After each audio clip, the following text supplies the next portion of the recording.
శ్రీమాత్రే నమః. భగవద్బంధుడా నమస్తమాంజలి. గురుదేవుల పాద పద్మాలకు శిరసాష్టక నమస్కారాలు. ఈరోజు చెప్పే విషయం ఏమిటి కనుక జాగారం ఉపవాసం కోసం చెప్పుతూ ఉన్నాను. చాలామంది ఉపవాసం చేస్తుంటారు, కానీ ఏ విధంగా చేస్తుంటారో వాళ్ళకి తెలియదు. జాగారం ఏ విధంగా చేస్తుంటారో వాళ్ళకే తెలియదు. ఏదో మెలకువతో ఉన్నాం కదా అని చెప్పేసి జాగారం అనుకుంటూ ఉంటారు. అది అస్సలు పద్ధతి కాదు. మనం చేసే పుణ్య పదార్థం కాదు, పుణ్యం రాదు. ఎలా చేసుకుంటే మంచిదో ఈ వీడియోలో చిన్న వీడియోలు చెప్తాను, ప్రతి ఒక్కరు చూసి తెలుసుకోండి. ఉపవాసం అంటే కనుక చాలామంది ఏం చేశారని కనుక ఎప్పుడో బ్రష్ చేసుకొని అవన్నీ చేస్తూ ఉంటారు. అలా కాదు, సూర్యోదయం మునిపే నిద్ర లేచి గృహమంతా శుభ్రపరచుకొని ఉపవాస దీక్ష ప్రారంభించాలి. అలా అస్తమించే సమయం వరకు ఉపవాసం ఉండాలి. ఒకవేళ కనుక ఆరోగ్యపరమైన సమస్య ఉంది, మెడిసిన్స్ వేసుకోవాలి, కాలమాన ప్రకారంగా ఏదో ఇబ్బందికర సమస్య ఉంది కదా, వారు మాత్రం ఖచ్చితంగా పాలు, పండ్లు, సగ్గుబియ్యం, సైంధలవనమని ఉప్పు లేకుండా సైంధలవనం వేసుకొని లైట్గా ఫుడ్ తీసుకోవచ్చు. లైట్గా తీసుకోవాలి. తీసుకొని దైవనామస్మరణ చేస్తూ ఉండాలి.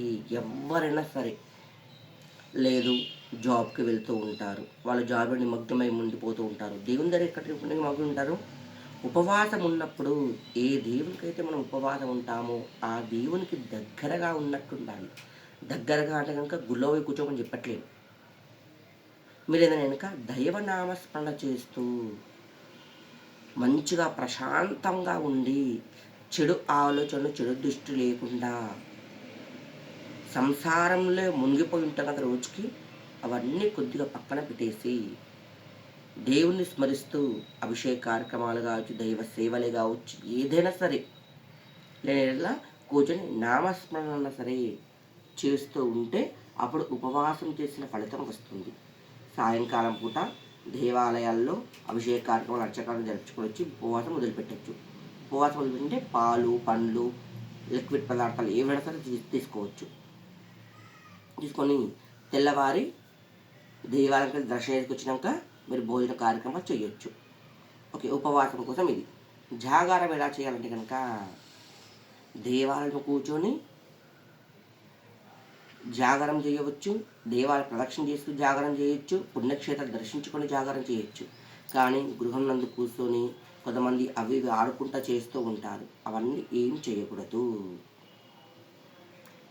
జాగారం అంటే కనుక ఆ రోజున ఆ స్వామికి స్మరిస్తూ ఆ స్వామి వైభవాన్ని తెలుసుకుంటూ ఉండాలి. ఆ రోజున చేసేది జాగార ఫలితం.